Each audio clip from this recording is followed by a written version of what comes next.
Bapak Ibu sekalian, saya sebenarnya ingin menyampaikan, kita semua sudah tahulah bahwa situasi kebobrokan. Nggak apa-apa, saya juga sama dengan Pak Harto. Kalau misalnya mau diapain, nggak apa-apa. Tetapi saya punya keyakinan bahwa saya berjuang untuk agama, bangsa, dan negara. Itu koridornya. Dan saya sebagai mantan prajurit, ya saya hadir di sini itu juga karena sumpah saya dulu.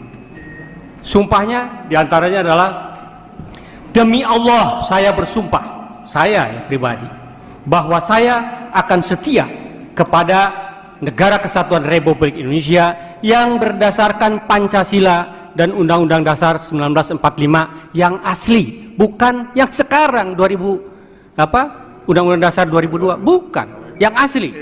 Jadi oleh karena itulah saya hadir di sini, gitu ya. Karena itu sampai yaumil akhir itu sumpah saya pribadi kepada Yang Maha Kuasa. Saya harus setia kepada negara, bukan kepada pemerintah. Kalau pemerintahnya itu amanah, ya, dia pegang itu pedoman kehidupan berbangsa dan bernegara, Pancasila dan UUD 45 yang asli, oh saya siap rela mati untuk kepentingan pemerintah. Tetapi manakala pemerintah ini mengakomodasi komunis, kemudian gayanya liberal kapitalis, enggak, saya siap mati untuk itu, untuk mengembalikan. Allahu Akbar. Jadi Bapak Ibu sekalian, ya kita sudah tahulah situasi negara ini. Kita jangan bohong. Jadi saya sebenarnya ada keprihatinan saya, ya, kepada adik-adik saya yang masih dinas.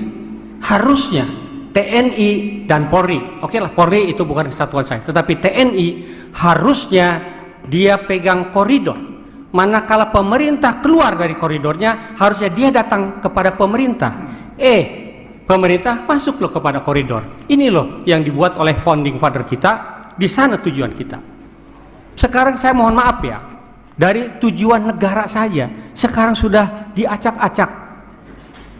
Sekarang kan ada 4 tuh tujuan negara tuh: melindungi bangsa dan wilayah, ya, mensejahterakan kesejahteraan umum, mencerdaskan kehidupan bangsa, kemudian ikut serta di dalam perdamaian dunia. Sekarang kita lihat wilayah dijual. IKN tadi saya disampaikan oleh Pak Harto 190 tahun. Siapa yang akan di sana? Ya. Saya BUMN sekarang, kalau saya tidak salah, boleh dikelola asing oleh 100% dikelola oleh asing. Padahal itu adalah sarana untuk entrepreneur bangsa kita. Ya. Jadi semua acak adul. Jadi kalau kita lihat ya, apa sih kehidupan berbangsa dan bernegara? Geodemo-konsos. Ya, geografi, demografi, kemudian konsos, ipolexospud milhan. Coba mana ada nggak sekarang yang membanggakan kita dari seluruh kehidupan, komponen kehidupan berbangsa dan bernegara. Semua memprihatinkan. Sekarang para pejabat, punten ya, oknum lah saya sampaikan. Ya, tidak semuanya mungkin.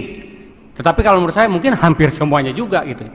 Sekarang itu berlomba-lomba untuk mencari kekuasaan, untuk mencari duit, kekayaan, untuk apa? Perutnya kenyangnya perut masing-masing. Loh, saya prihatin, Pak. Saya di Bandung tiap hari saya melihat itu bangsa pribumi yang harusnya mewarisi kekayaan negara ini hidup dari tong sampah satu ke tong sampah yang lainnya. Innalillahi.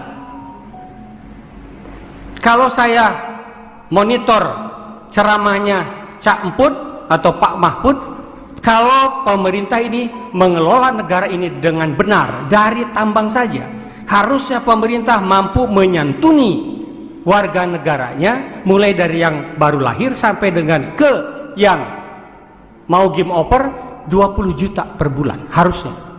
Tetapi sekarang apa yang dirasakan oleh rakyat, oleh masyarakat kita? Tidak ada tuh, menurut saya, ya benar-benar berjuang. Yang sekarang diberi mandat oleh rakyat itu berjuang untuk kepentingan rakyatnya. Jadi harta kekayaan negara yang dikelola oleh mereka itu benar-benar berjuang untuk kepentingan rakyatnya. Gak ada. Ada sih ada, tetapi menjelang saat pemilu sekarang nih yang dibutuhkan, baru dikasih sembako rakyat, tetapi hanya untuk mencari suara. Innalillahi.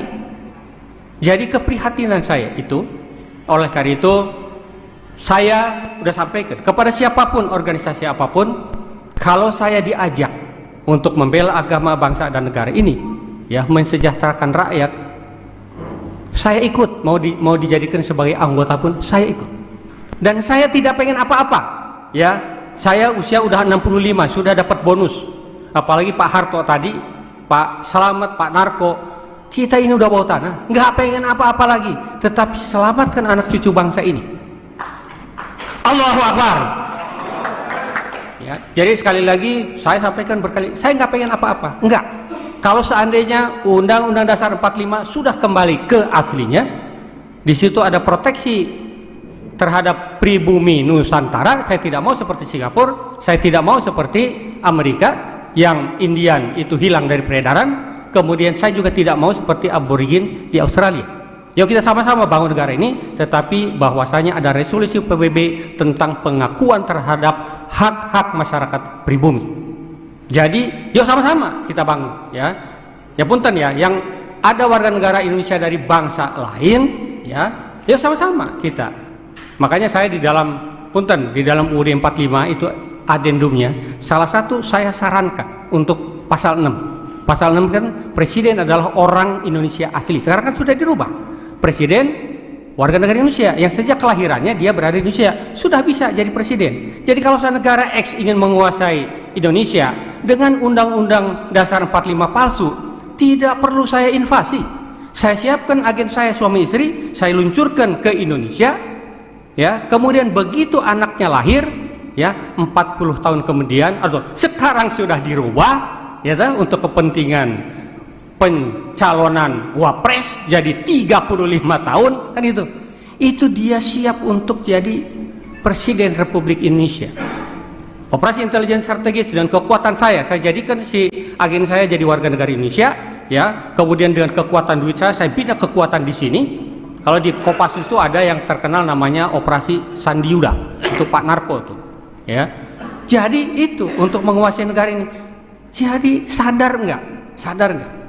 Ya, perpolitikan kita semuanya sudah transaksional. Yang punya duit, yang jadi. Jadi bayangkan, ya, betapa mudahnya dengan peraturan sekarang kekuatan asing menguasai NKRI. Ini yang menjadi kegundahan saya. Maka saya bilang sebelum saya game over, ya, untuk membela bangsa dan negara ini plus agama. Kenapa agama? Karena menurut saya komunis sudah masuk ke semua lini kehidupan berbangsa dan bernegara. Makanya saya tekankan agama, karena bagi komunis agama itu adalah racun. Saya harus berada di posisi itu. Jadi saya siapkan diri saya, ya, saya siapkan untuk mewakafkan diri saya untuk kepentingan itu. Dan saya terus terang sudah sampaikan kepada anak istri saya. Pada saatnya Ibu Pertiwi memanggil, kalau memang itu untuk kepentingan agama, bangsa, negara, saya sudah cukup untuk tanggung jawab saya sebagai orang tua maupun sebagai suami. Dan izinkan saya untuk ikut bergabung dengan rekan-rekan seperjuangan yang tetap fokus untuk berjuang untuk agama, bangsa, dan negara kesatuan Republik Indonesia tercinta. Jadi Bapak-Ibu sekalian, ini kenapa kita ada ini, karena pemakzulan ini ikut di dalam, karena satu tadi saya sumpah saya sebagai prajurit dan itu adalah sumpah perorangan, dan yang kedua memang situasi NKRI sekarang ini tidak dalam keadaan baik-baik saja. Ibu Pertiwi sedang sakit, perlu dibantu, perlu diingatkan, yang sekarang sedang bau reksok, kira-kira begitu. Yuk kita sama-sama, saya berharap mudah-mudahan kita tidak pesimis, Pak Harto, walaupun memang kalau secara normatif sekarang ini pemerintahan, kalau orang Sunda bilang pemerintahan kumaha aing, semau gue yang berkuasa kok, ya kan?